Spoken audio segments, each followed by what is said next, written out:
Hello and welcome to Leaders of Tomorrow Season 11. I'm Ajay Singh President. On the show tonight, we are talking all things travel and tourism, a big picture as far as some of the big ideas for New India when it comes to the travel space, with none other than the CMD of SpiceJet and the current president of ASSOCHAM, Ajay Singh.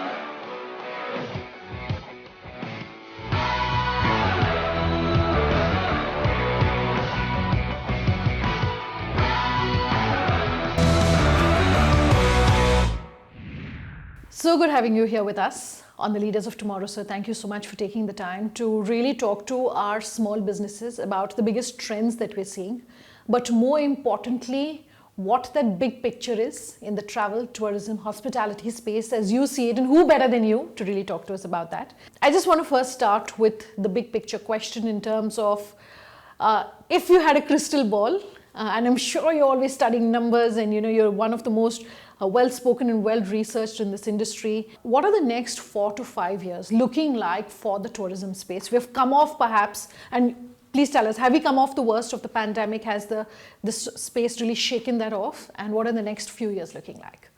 I just think that this is a really, really exciting time to be in India and to be Indian. This really, in so many ways, is India's century. Yeah. The growth that we are seeing today is absolutely phenomenal. More important than that, the confidence that we are seeing today in India is absolutely phenomenal. You go to these small places, small cities, which by any global stretch of imagination are not small really. I mean, I'm talking of cities like Banaras, that Varanasi, which is supposed to be the smaller cities of India. You see the terrific growth in tourism that's happening there. So you fix the infrastructure, you clean up the place, you make sure that the basic facilities are in place and the tourists will come. And we've seen that. And the confidence that you see in the population over there. I want that to translate into confidence around the country. I think one of the things that happened during COVID, and you asked if the worst of COVID was over, it looks like it's over. We are getting these small waves of COVID, not impacting us in any significant way at this point of time. On the 30th of April, there were 456,000 people who traveled by air in this country. That was the largest number of people ever that traveled by air in this country, in the history of this country. So that's a phenomenal statistic. I think one of the great things that happened during COVID was that India discovered itself, that Indians discovered their own country. And we kept talking about, how we will get 10 million foreign tourists to come into India. And of course they will come. But 700 million Indians traveled around their own country last year. And that's a phenomenal statistic. I feel that there is just so much opportunity in spaces and in places that Indians really discovered during COVID and are now talking about those places to their friends and their relatives and so on. Sure. So I think great time to be here, great time to be in the tourism space. Tourism is a sector which potentially also helps resolve our employment issue. It's one of the greatest generators of employment, and I think especially for women, sure, which is where our gap has been in this country. If you can get many more women to join the tourism sector, I think it's a phenomenal opportunity in every sense of the word for the economy, sure, as a whole. I will come into each of those points separately and spend a little bit of time on that. But you're saying phenomenal opportunity, and maybe along with Make in India, the government should come up with travel within India as well. I do know that every time around budget, we come back to you and say, what are your big asks for this space? Is there enough spending happening? For instance, when I was booking this ticket into Delhi, tickets prices are anywhere around 29,000-30,000. And is that really affordable for a common person? Look, what needs to work to change of course. that? So two things. I think one, that we need to bring down the cost of aviation. Bring it in line with international standards. And the largest piece in that, of course, is the cost of aviation fuel. We've spoken about it for years. And while the government of India has actually helped by going to different states and saying, okay, please reduce your VAT, and several states have actually done that, the large states still have not, by and large. Delhi, the Tamil Nadus, the West Bengals, and so on. So Maharashtra did that recently, and we are thankful for that. But we need to bring down the cost of aviation fuel. Ideally, bring it under GST, but if not, reduce the VAT. That will help. The second thing I think is that, of course, there is a demand and supply gap, temporary though as it is. During peak season, fares will go up because demand outstrips supply. During lean season, fares go down to levels which are unsustainable because demand doesn't keep pace with the supply that exists.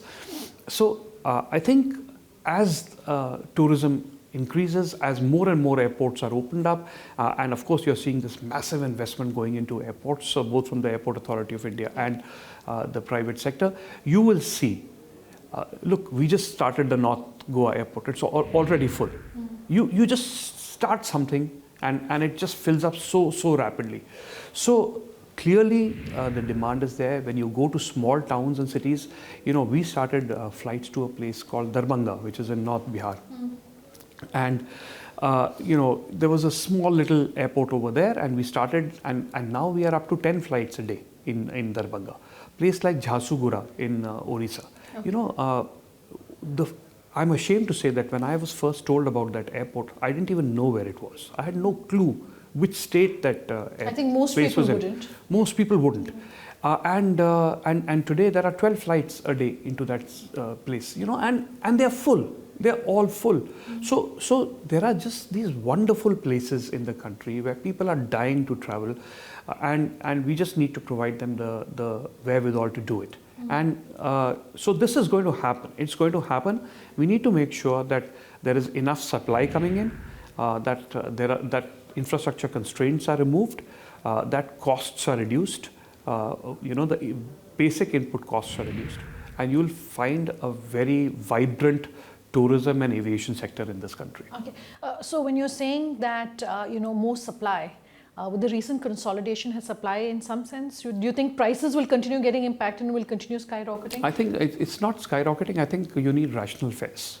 For so many years, you've seen aviation go through such a turbulent period.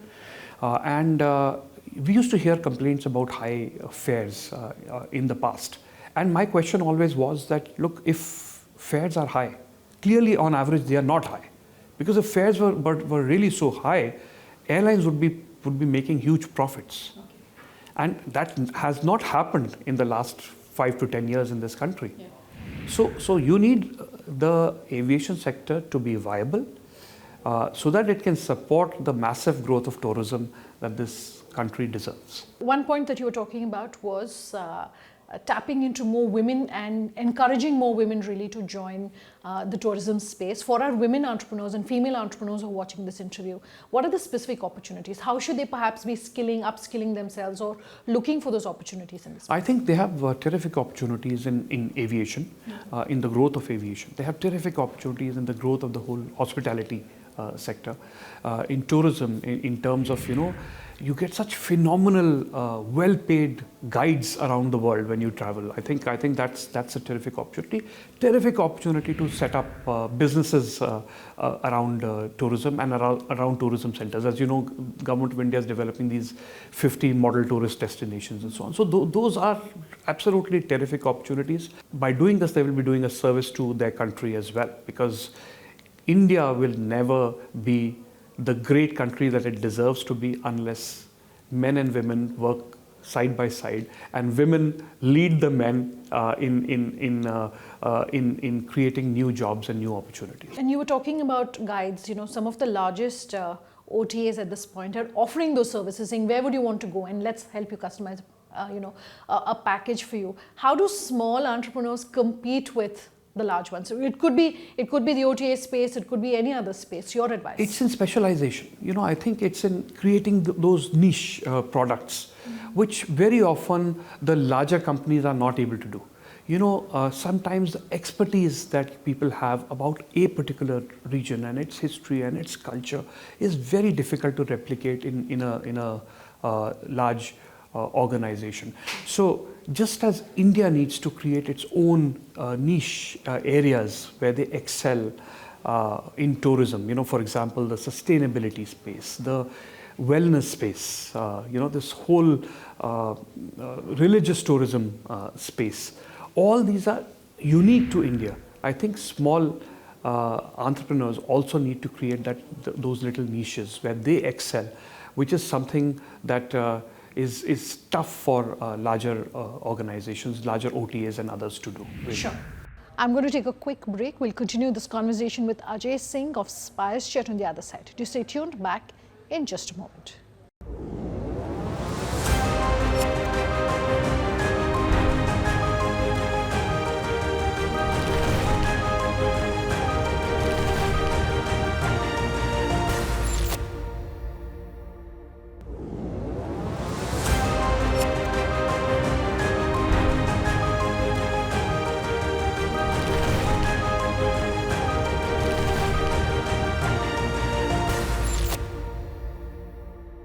Welcome back. With us here on Leaders of Tomorrow Season 11.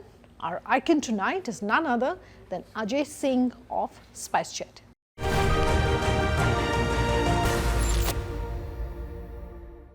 I want to talk about digital and technology. First, the front end, which is how these places are being marketed, unique destinations being marketed, companies using social and digital to really talk about the businesses. Some of the best examples perhaps that you are seeing in this space, one, and two, how are you as a company also using digital? Some examples you can give us. I think India has a natural advantage in digital. I mean, look at the phenomenal growth of smartphones in this country. Now we manufacture those smartphones as well, and pretty much every Indian seems to live on his phone. So this is a terrific opportunity for people. And during COVID, you would have seen that when we couldn't travel physically to places, people were actually visiting places on the net, on their phones, and learning about them. So if we can learn about places on the phone, then this is a great opportunity for people to market their tourism sites around the world. And for social influencers to go to places and say that, look, here is this great place that I went to, and come and see it, to market the great products of that place, the food, the restaurants, the experiences, the adventures and so on and so forth. I think great opportunity, and in that there is a space for entrepreneurs to do it as well, because people are looking for that expertise. Today, the breadth of experiences that India has to offer needs to be marketed, and in each of that there is an opportunity for young entrepreneurs to build that market and benefit from it. Okay, I want to talk about the back end, if I can call it that, of the technology. And you were saying, during COVID, people were virtually visiting the places that they wanted to go. And we're talking, the meta reality, we're talking AI, we're talking VR. Some of the best examples that you've seen of how these future technologies are being incorporated into the travel and tourism space. No, so I've seen, videos, virtual reality videos of these phenomenal places in the northeast of the country. And these are places that one would never have heard of. Forest areas, these adventure sports on VR and so on. Beautiful, beautiful places. But we just don't know enough about them. Even as Indians sitting here, being in the tourism sector, we don't know enough about them. Social media has a great role to play, but we just need many more young people to come forward and talk about all this in a much, much bigger way than is happening today. So wearing your ASSOCHAM hat, and from an ASSOCHAM perspective, if you could talk to us about what right now is the biggest challenge for India's small businesses. Where are they really struggling? Is it finance, and how really perhaps they can overcome? I think it's this whole ease of doing business. That's where the struggle really is. We've improved significantly in the ease of doing business, but for us, ask a small businessman how easy it is to do business in our country, and many of them will tell you that it is not. It is not. So we need to simplify rules. We need to make sure that clearances that they need to get, they get them far more easily. There are more of those single window type avenues open to them. For example, if you need to build an addition to a small hotel or want to build a small hotel itself, the number of clearances that you require is still phenomenally large. And when you talk to hotel owners and around the world, you realize that you can actually set up a small hotel overseas in like a year or maximum in 2 years. In India, it takes many, many years. So every clearance that you need to get during COVID, the problems that they had with their electricity, with their water, with all sorts of basic infrastructure. I think we need to have a mechanism for facilitating small business and easing and trusting them as well in a large way. Because very often the rules that we make are for those 2 or 3% of people who perhaps are not as honest as we may want them to be.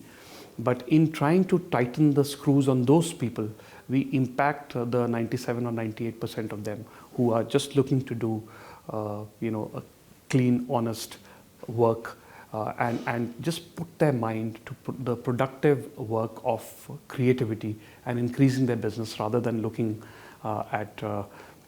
behind their backs to sort out the problems that have or the rules that they may or may not have broken. Your advice for India's small businesses about how they can perhaps capitalize on these ideas for New India. What do you want to leave us with? I think there is a lot happening in this country at this time. There are lots of support programs. I think there's lack of knowledge about them, and I think people need to learn about them. People need to learn to be more collaborative, help each other out with advice and with support and with the word of mouth publicity. We need to talk about each other and say, look at this phenomenal something that's happening here and something phenomenal we need to talk ourselves up as well, and we need to learn to be proud of ourselves and of our country.